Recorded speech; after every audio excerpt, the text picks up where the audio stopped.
In 2008, I had an opportunity to travel to India with a friend, and on the tail end of our trip, we were flying out of Mumbai. This mutual friend that had been doing humanitarian work in India for 40 years picked us up at the airport and said, hey, I want to show you some of the work that we're involved with here. They drove us into one of the largest red light districts in the world, as many as 50 to 75,000 people in sexual slavery in 11 square blocks. It sort of turned my world upside down. I mean, to sort of encounter it in that direct and sort of visceral way had a really profound effect on me.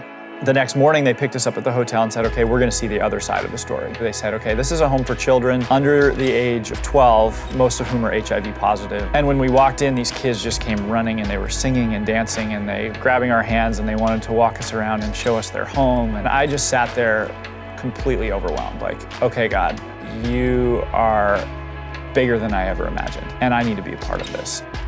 I had stayed connected to this couple that was working throughout India. And at the time, they were receiving all their funds through churches. I realized, well, you need to have a US-based nonprofit. I started talking to them about how do we build a nonprofit that can support this network of homes and then also can help to rescue other women and children in places where maybe there are no homes yet. Got a call from the board that I was serving on, and they said, you know, we need somebody to run this organization, and we think you're the right person to do it. My wife and I couldn't resist being more a part of it. We kind of dropped everything we were doing, and that was 5 years ago, and haven't looked back since.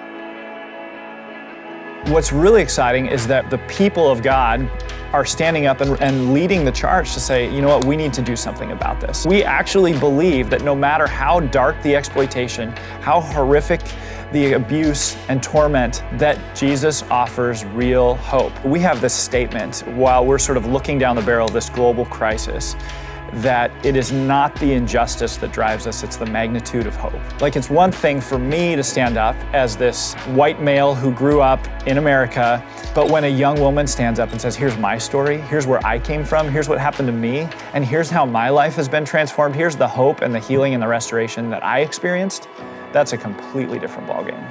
A lot of times people think, you know, if somebody wants to have a positive impact in the world, people would sort of attach that to more of a humanitarian bent.